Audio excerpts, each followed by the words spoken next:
കഴിഞ്ഞ വർഷം +2 പരീക്ഷ ശേഷം ഒരു ആർട്ടിക്കിൾ പേപ്പറിൽ വന്നതാണ്. ഒന്ന് വായിച്ചു നോക്ക്. +2-ന് 78.69% വിജയ പെർസെൻറ്റേജ്.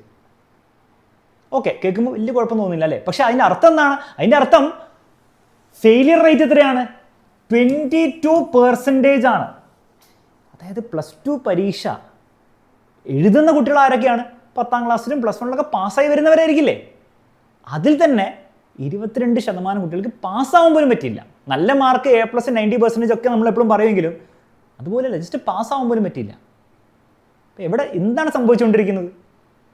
ഇത് മാത്രമല്ല, ഓരോ വർഷം അത് വേഴ്സ് തന്നെ ചെയ്തുകൊണ്ടിരിക്കുകയാണ്. ഇതിപ്പോൾ കഴിഞ്ഞ വർഷത്തെ ഡേറ്റയാണ് ഞാൻ പറയുന്നത്. അതിൻ്റെ മുമ്പത്തെ വർഷത്തെ ഡേറ്റ കുറച്ചുകൂടി ബെറ്റർ ആയിരുന്നു.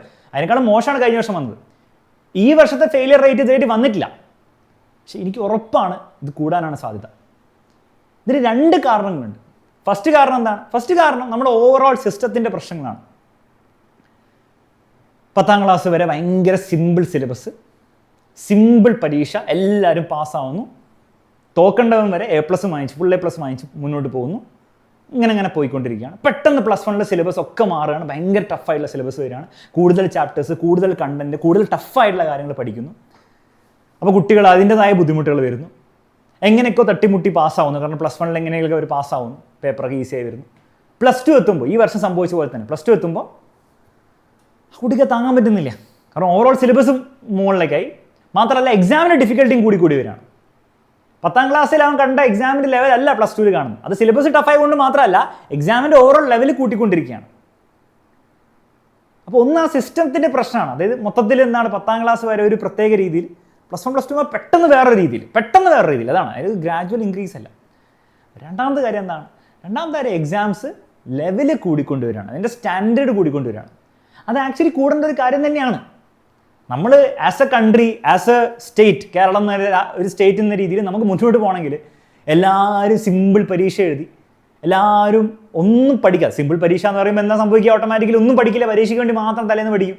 അങ്ങനെ പോയി ആ രീതിയിൽ നിങ്ങളൊരു 5 വർഷം 10 വർഷം ഇങ്ങനെ പോയിക്കൊണ്ടിരുന്നാൽ നമ്മളൊരു വളരെ ഇൻകേപ്പബിൾ ആയിട്ടുള്ളൊരു ജനറേഷനായിട്ട് ആയിരിക്കും മുന്നോട്ട് വരാൻ പോകുന്നത്. അങ്ങനത്തെ ഒരു ജനറേഷനെ ആയിരിക്കും നമ്മൾ പ്രൊഡ്യൂസ് ചെയ്യുക.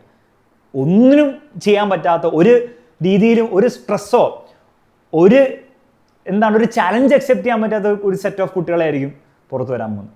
അപ്പോൾ തീർച്ചയായിട്ടും ആ ഒരു ചലഞ്ചസ് സ്കൂൾ ലെവലിൽ തന്നെ കുട്ടികളെ ഫേസ് ചെയ്ത് തുടങ്ങണം. അതിൽ ഏറ്റവും സിമ്പിളായിട്ടുള്ള കാര്യമാണ് എക്സാം ഡിഫിക്കൽട്ട് ആക്കുക എന്നുള്ളത്. അപ്പോൾ അതവർ ചെയ്തുകൊണ്ടിരിക്കുന്നുണ്ട്. ഇനി അത് ചെയ്യുമ്പോഴും നമുക്ക് അതിനെപ്പറ്റിയും കുറേ കുറ്റങ്ങൾ പറയാനുണ്ടാവും. എക്സാം മാത്രം ടഫാക്കിയാൽ പോരാ, പഠിപ്പിക്കുന്നതിൻ്റെ ലെവലാണ് ആക്ച്വലി കൂട്ടേണ്ടത്.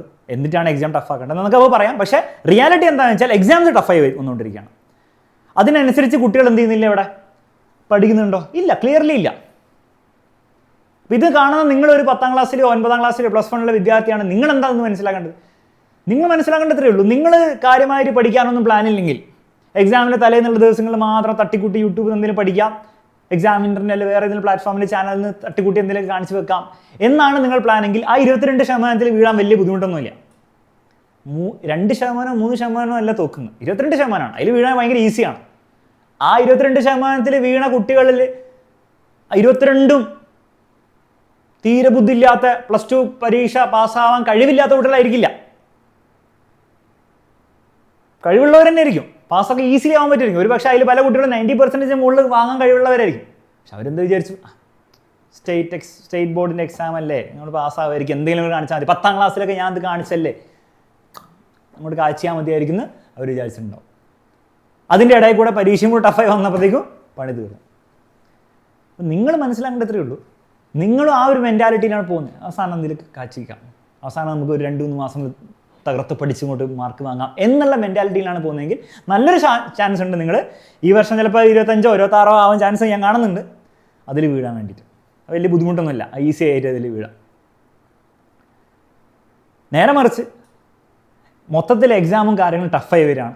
+2 എന്ന് പറഞ്ഞാൽ നമ്മൾ വിചാരിക്കുന്ന പോലെ ഒന്നല്ല. ഇത് +2കാർക്ക് വേണ്ടി മാത്രമല്ല കേട്ടോ, +1കാർക്കും 10ാം ക്ലാസ്സും എല്ലാത്തിലും ഇതാണ് ഇനി അങ്ങോട്ട് സംഭവിക്കാൻ പോകുന്നത്. കാരണം ഞാൻ ഈ വീഡിയോ ഉണ്ടാക്കിക്കൊണ്ടിരിക്കുന്ന സമയത്ത് ഞാൻ ജസ്റ്റ് രാവിലെ അറിഞ്ഞ വാർത്തയാണ്, 8ാം ക്ലാസ്സിൽ 2 ലക്ഷം പ്ലസ് കുട്ടികളാണ് തോറ്റത്. അതായത് ഓൾമോസ്റ്റ് പകുതിയോളം കുട്ടികളാണ് ഈ വർഷം തോറ്റത്. അപ്പോൾ എല്ലാ ക്ലാസ്സിനും ഇത് ബാധിക്കാൻ പോകുന്നൊരു കാര്യമാണ്. അപ്പം നന്നായിട്ട് പഠിക്കാനുള്ള മെൻറ്റാലിറ്റി ആദ്യം ഉണ്ടാക്കുക.